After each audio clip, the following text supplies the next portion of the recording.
Join our global community of travel lovers at zerototravel.com. Namaste. This is the traditional way of greeting or leaving someone in the country of Nepal.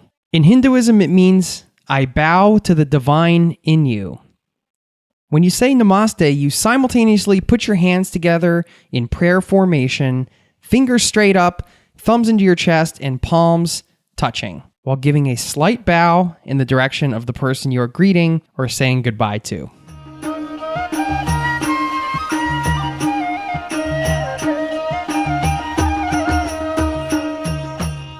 Welcome to Trekking Nepal, your adventure guide. You're listening to the world's first audio guidery. During this part guide and part personal diary audio adventure series, you'll learn everything you need to know to plan and go on your own epic hike through the Himalayas and get a real glimpse into what it's like to travel in Nepal. The audio we took on the ground for this series was unscripted and recorded in real time during our first ever trip through this majestic mountainous land. Along the way, you'll meet some amazing local people, famous the world over for their friendliness.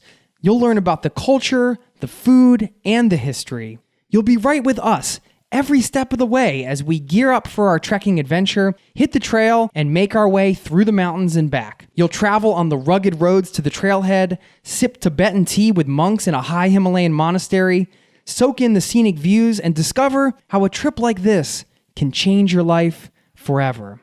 Thanks for being here, and get ready to join my wife and I on this journey through Nepal.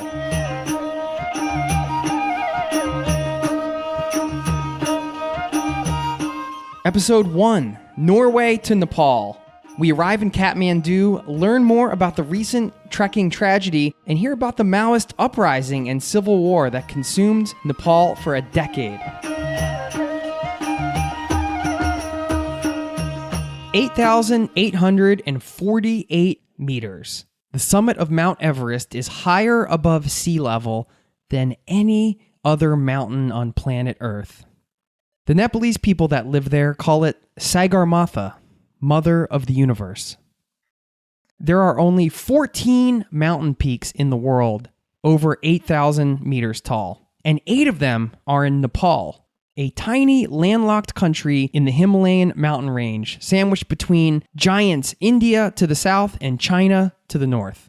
In October 2014, my wife Anne Dorthe and I had the privilege of visiting Nepal for 1 month to travel and go trekking in the Himalayan mountains. It was a dream come true. Everywhere we went, from the bustling capital of Kathmandu to remote mountain villages, small towns, and everywhere in between, we were greeted with warm smiles, kind eyes, and of course, a friendly namaste. Well, here we go. And everyone was nervous before a trip, I think. We just got on the bus and said goodbye to your dad. I'm nervous. Sometimes when a trip starts and I'm going by familiar territory, I wonder how I'll be different the next time I see that mountain over there or whatever you pass, you know? Yeah. I wonder how our lives will be changed. Yeah. Because a month somewhere in another country can do that, will do that. Yeah. It's just hard to say how. Yeah. And so begins 4 weeks together. Non-stop travel. Always together. Never being apart. You know, I wonder how long I'd been dreaming about it, because one of my favorite movies of all time is Indiana Jones, Raiders of the Lost Ark. And in it, he goes to Kathmandu, Nepal. And I remember thinking, that sounds so exotic and cool, but I was just a kid. I loved that about Indiana Jones, that he traveled around and had all these adventures. We had talked about going on a bigger hiking trip, and Nepal have always been a dream, especially of Jason, and of course I wanted to do it too, go there. And Nepal has been like, you want to go to the Himalayas once in your life. I had become fascinated with Nepal, I think, after I discovered hiking on my first backpacking trip to Europe. I went hiking in Switzerland, and I was like seeing big mountains like that, being surrounded by big mountains and the grandeur of it. that led me to learning about this idea of trekking. And I heard about Nepal and the tea houses and how you could trek and stay in villages along the way. Not too long after I first planted the seed of that dream, there was a Maoist uprising. And then it became not a safe place to go for many years, I think about 10 years. So it went on the back burner. But as I learned more about Nepal and Buddhism specifically, it just drew me more and more. And I wanted to combine all of those things I loved. I wanted to be able to go trekking into the mountains, to the biggest mountains in the world, and travel in that way by foot from village to village, and to be immersed in the high Himalayan Buddhist culture. And we are on the plane, getting ready to head to Istanbul, going to Kathmandu by way of Istanbul, Turkey, on Turkish Airlines. I forgot to put my frequent flyer mile number on my plane ticket, like a moron. So lesson here, I didn't forget, but I couldn't find it, and I did not have internet. So never forget to add your frequent flyer mile number. And I also forgot to ask for the exit row seat. So I'm pretty mad at myself. We had talked about how the more you travel, the more mistakes you make. And I've been so lazy about this, and we only know where we're staying. We don't know anything else beyond that, do we, honey? We don't know what trek we're doing. We don't know what the situation is on the ground after this tragedy. So what's our plan, honey? Just to talk to people and talk to locals, talk to travelers, and figure it out when we arrive. Yeah. It's about a 14-hour journey en route to Kathmandu. Buckle up. Here we go.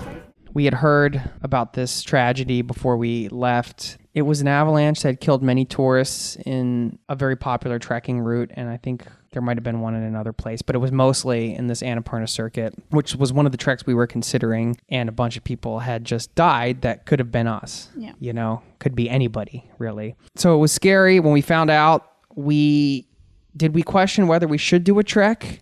I still wanted to go. I was both scared. I think you were actually a little more kind of like, I don't know about this. Yeah, like it was scary, but we didn't want to cancel our trip. We would go to Nepal anyway, but it made us a little bit more, at least what kind of trekking should we do and how long should we do it for and those things. But anytime you go traveling, you take a risk. Anytime you walk out of your front door and you get in the car, you take a risk. And these were the things, I'm only bringing this up because these were a lot of the things that we talked about. Yeah, and especially like the elements of nature. You can never, even if it's you are doing it in Norway or you're doing it in America or everywhere, it's a choice you make. Mm-hmm. Like there is no one that forces us to go trekking in the Himalayas. So obviously things can happen. You have to put that into the account. Like it's, you can get sick, you can break a leg, or the elements of nature can like an avalanche or a snow blizzard. That was the combination of this. Anything can happen.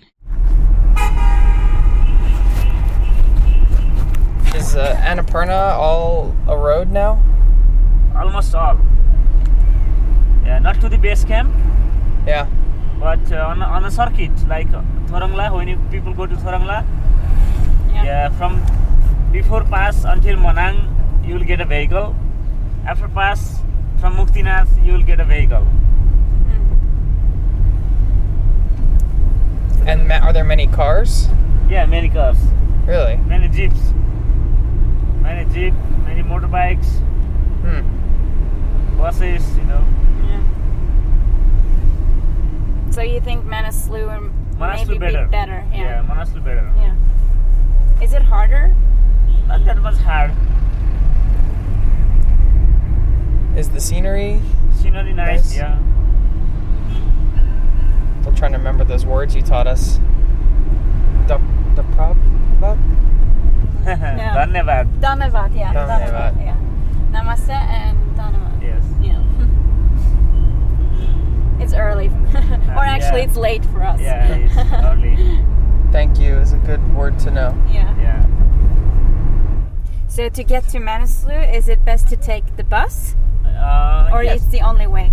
You can take a jeep also, Okay. like this jeep Yeah. front, or you can take a bus. Yeah. Yeah, local bus and the jeep. Yeah. Only two way. Yeah. Yeah.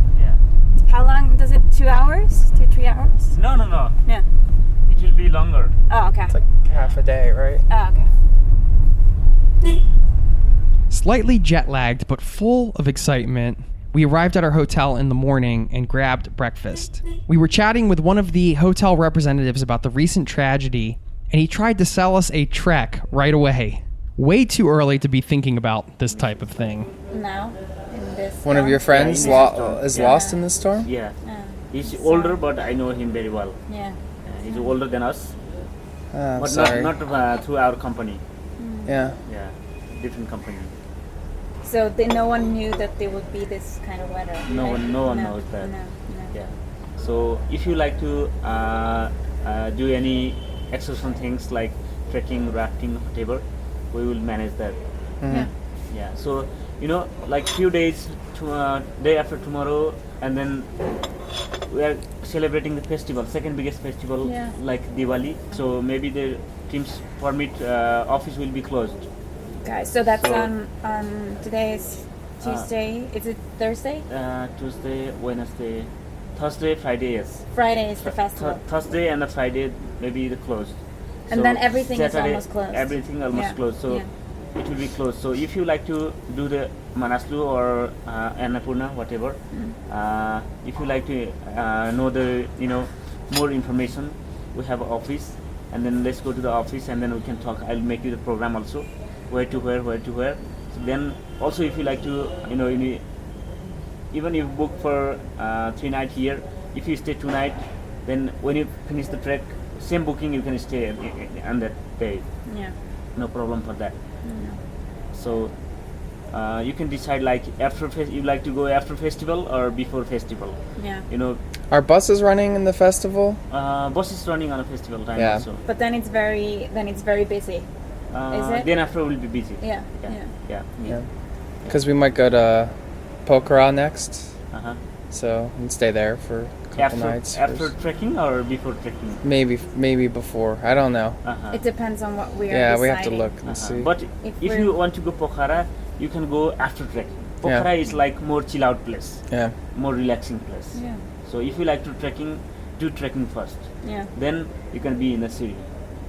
Yeah. So the festival is one of the biggest during the year, right? Yeah. Second biggest. Yeah. What's it called? Tihar. Tihar? Tihar. And what's it? Light festival, lighting festival. Oh, yeah. Lighting festival. Yeah. Starting from today. Yeah. All right. Yeah. Today we feed a crow. Okay. Crow. Yeah. Yeah. Oh yeah. You We feed them. Feed them. Okay. And then tomorrow we feed dogs. Okay. Yes. Yeah. Then day after tomorrow, worship the cow. It's a national animal, holy animal. Yeah. Cow. Yeah. Worship cow.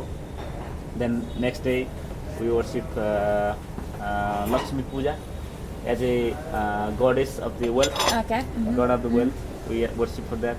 Then the last day we were there is a festival called Bhaitika. It's between brother and sister. Okay.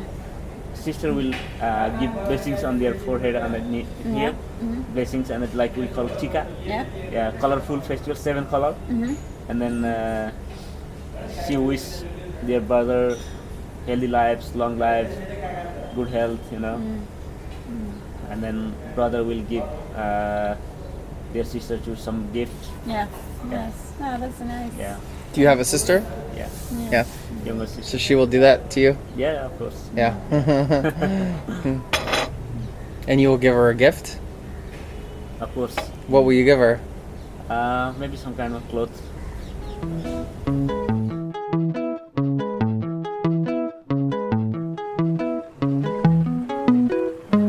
Nepal is a land of many influences. It's multi-ethnic, multiracial, multicultural, multi-religious, and multilingual, with over 80 ethnic groups speaking 123 languages. The national and most spoken language is Nepali. The land of Nepal has been ruled by dynasties and kings. Legends say as far back as the first millennium BCE. But during the late 20th century, Nepal struggled for democracy. Intent on overthrowing the monarchy, eliminating caste discrimination, and eradicating corruption, The Communist Party of Nepal, influenced by Maoist ideology from neighboring China, declared war against the government and monarchy on the 13th of February, 1996. Maoists strongly believe in the philosophy of Mao Zedong, who proclaimed, quote, "Political power grows out of the barrel of a gun," end quote. The Communist Party of Nepal gained popularity in the years before and built an army, enlisting many young people, even children. This civil war would consume the country for the following decade. During this turbulent time, in 2001, King Birendra and 9 of his immediate family members were massacred during a family dinner at the palace. The official but controversial story is that Crown Prince Dipendra, Birendra's eldest son and heir to the throne, had been drinking heavily at the party and misbehaved with a guest. His father, the king, ordered him to leave, which he did, but returned an hour later with 4 guns and opened fire, murdering his father, mother, brother, sister, aunts, uncles, and his cousin, then turning the gun around and shooting himself. It was said that Crown Prince Dipendra was angry over a marriage dispute. His choice of wife was not accepted by his family and may have meant he would not be able to become king. Some believe that King Birendra's brother, Gyanendra, was behind the killings. He could only become king if both of his nephews were out of the picture. And even though he and his family were attending this dinner, none of them were killed. King Birendra and his son were popular, working alongside and supporting the democratic government. Gyanendra, and especially his son, Prince Paras, on the other hand, were very unpopular. Gyanendra became king, dissolving the parliament, enforcing martial law, and ruling in a monarchical dictatorship. The years after saw much violence. The Maoist rebels fighting against the government and monarchy. Finally, King Gyanendra was forced to reinstate parliament, who then, in 2008, declared Nepal a federal republic and abolished the monarchy.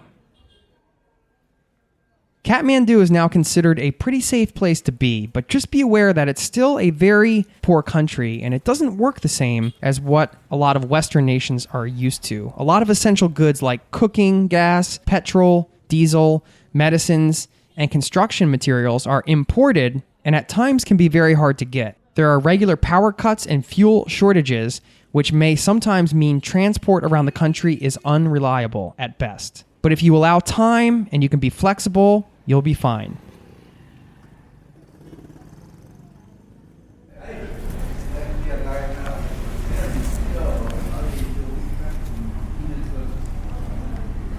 We're at the Krua Thai restaurant. Krua Thai Nepal restaurant.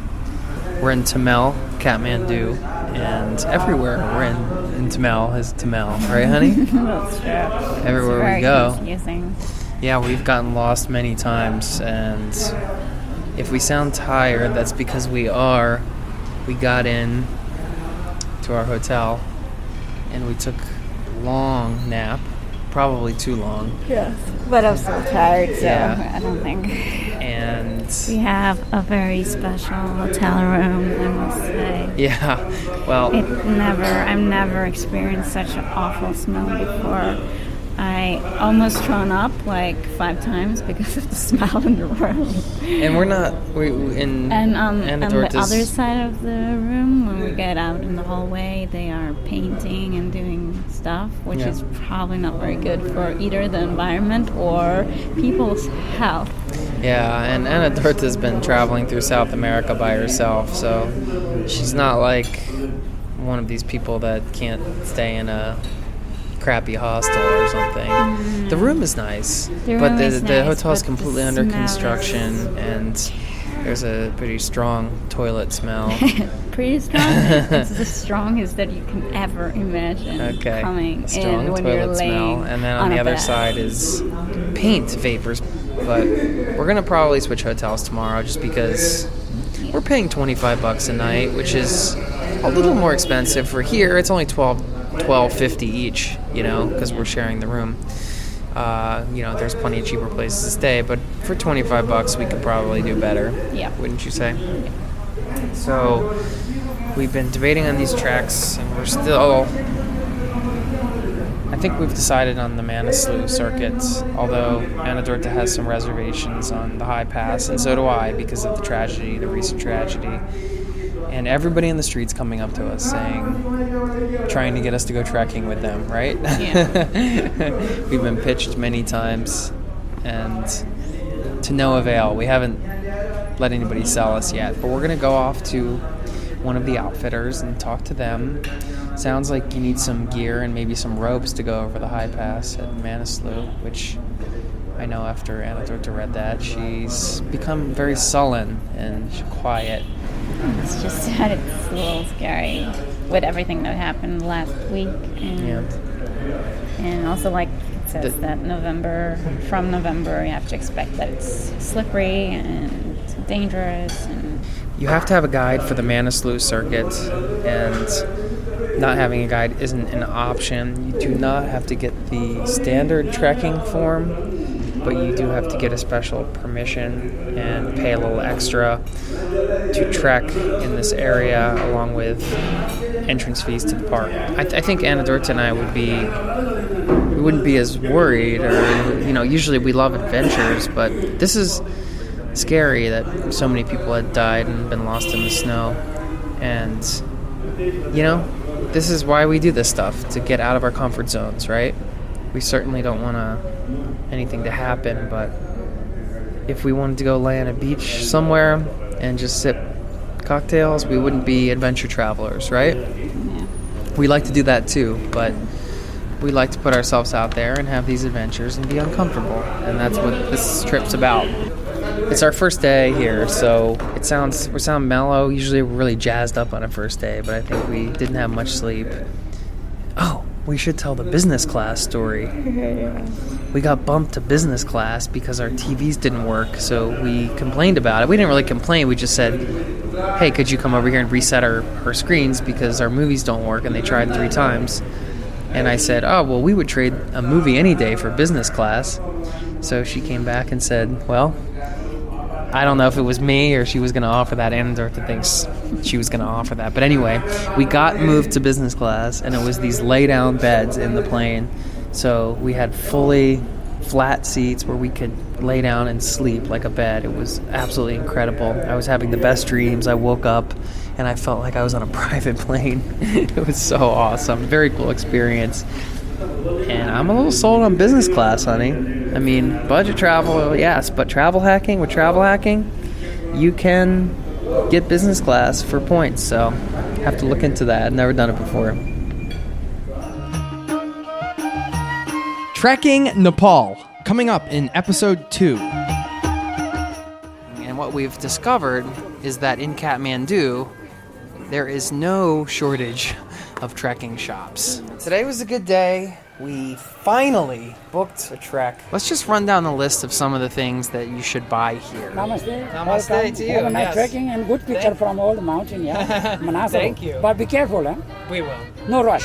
What we found as a general rule, be wary of the people that seek you out and try to seek other people out. This audio adventure series has been brought to you by ZeroToTravel.com. Ideas and advice to help make any of your travel dreams a reality. Join our global community of travel lovers at ZeroToTravel.com. Hey, it's Jason here, and if you love trekking, I invite you to stop by ZeroToTravel.com/trekking to join our global community of hikers and discover the ultimate resource on trekking worldwide. That's ZeroToTravel.com/trekking.